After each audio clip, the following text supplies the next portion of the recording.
আসলে আমরা শুটিংয়ে যখন যাই তখন আমাদের অনেক কষ্ট হয়। আজকে আমাদের শুট ছিল, তখন আতিক ভাই এবং ভাতিজা হৃদয় প্যাকের মধ্যে নামছিল, অনেক প্যাক লেগে গেছিল। এমনকি শুটিংয়ের স্পটের যে ক্যামেরা ছিল স্ট্যান্ড সহ প্যাকের মধ্যে নামতে হয়েছে।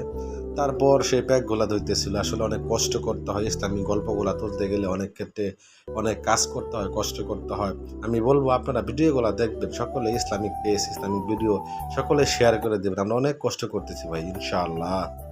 ভাই দেখেন কত কষ্ট করি ভাই, এই স্ট্যান্ড মেশিন নিয়ে প্যাকের মধ্যে নামিয়ে কাজ করতে হয়। তারপরেও আপনারা যদি না দেখেন আমাদের কত কষ্ট হয় বলেন।